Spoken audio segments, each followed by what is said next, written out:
ఇక ఇవాల్టి war updates చూస్తే ఒక మంచి గుడ్ న్యూస్తో మొదలు పెట్టొచ్చు అనిపిస్తోంది.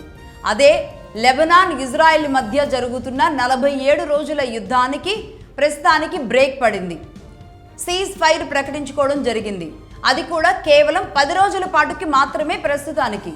ఈ 10 రోజులు చర్చలు జరిపి అవి సఫలీకృతం అయితే కనుక ఈ సీజ్ ఫైర్ అనేది ఇలా కొనసాగుతుంది. లేదు అంటే మళ్ళీ యుద్ధం మొదలవుతుంది. నిజానికి ఇటు ఇజ్రాయిల్ అండ్ అమెరికా ఇరాన్ మీద యుద్ధం చేయడం మొదలుపెట్టిన తరువాత లెబనాన్ నుంచి హెజ్బుల్లా ఇజ్రాయెల్ మీద దాడిని తీవ్రతరం చేస్తూ వచ్చింది లెబనాన్ తరపున. ఈ నేపథ్యంలో మార్చి 2న మొదలుపెట్టింది ఈ యుద్ధం.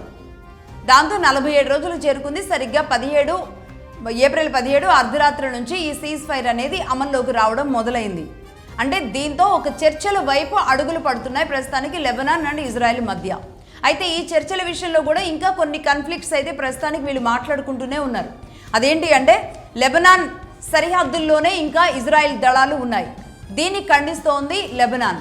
అయితే దీనికి ఇజ్రాయెల్ ఏం చెబుతోంది అంటే మీకు అండగా ఉన్న హెజ్బుల్లాని పూర్తిగా నిరాయుధుల్ని చేస్తేనే, అంటే వాళ్ళ దగ్గర ఆయుధాలు లేకుండా చేస్తేనే మా టీం వెనక్కి వెళుతుంది అని చెప్తున్నారు. ఎందుకంటే సౌత్ లెబనాన్ ప్రాంతాన్ని దాదాపుగా ఇజ్రాయెల్ ఆక్రమించడం జరిగింది. అంటే దక్షిణ లెబనాన్ వరకు ఇజ్రాయెల్ ఆక్యుపై చేసింది కాబట్టి అక్కడే మా దళాలు ఉంటాయి. అంటే ఒక రకంగా అది మా ప్రాంతమే, అక్కడే మా దళాలు ఉంటాయి, అక్కడుండి మేము సమీక్షిస్తూ ఉంటాము అనేది ఇజ్రాయెల్ చెబుతుంది. ఇజ్రాయెల్ మొసాద్ చెబుతుంది. సో మొత్తానికి లెబనాన్ నుంచి అటు హెజ్బుల్లా కానీ ఇటు ఇజ్రాయెల్ నుంచి మొసాద్ కానీ ఇద్దరు అయితే ఎవరు తగ్గడం లేదు. వాళ్ళని నిరాయుధుల్ని చేయాలి అనుకోవడం హెజ్బుల్లాని అంత ఈజీగా జరిగే పని కూడా కాదు ఇజ్రాయెల్కి. సో మొత్తానికి పరిస్థితి అయితే ప్రస్తుతానికి సద్దుమణిగిన నివురుగప్పి నిప్పులే యుద్ధాలు అనేవి.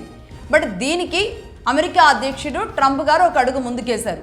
అదేంటంటే ఇటు ఇజ్రాయెల్ ప్రధాని బెంజమిన్ నెతన్యాహుని, అదేవిధంగా అటు లెబనాన్ అధ్యక్షుడైన జోసెఫ్ ఔన్ని, వీళ్ళిద్దరినీ కూడా చర్చలకు పిలిచారు. అది కూడా వైట్ హౌస్కి.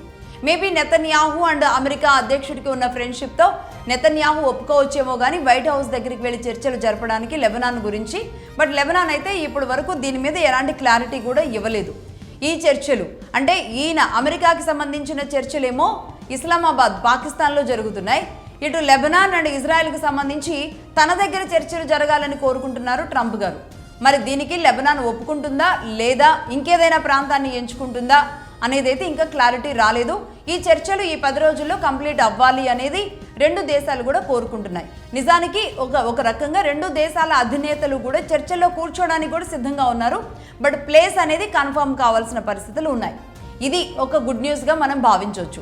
లెబనాన్ అండ్ ఇజ్రాయెల్ మధ్య కూడా ప్రస్తుతానికి ఈ 10 రోజుల పాటు సీజ్ ఫైర్ ఏదైతే ఉందో దాంతో ఒక రకంగా ప్రపంచంలో ప్రస్తుతానికి యుద్ధం జరగడం లేదు, ఈ క్షణానికి యుద్ధం జరగడం లేదు అన్న వార్త ఏదైతే ఉంటుందో అది కాస్త ఉపశమనాన్ని ఇచ్చే వార్త, కాస్త సంతోషాన్ని ఇచ్చే వార్త, రైట్? ఇదిలా ఉంటే ఇక రెండో అంశం విషయంలోకి వెళదాం.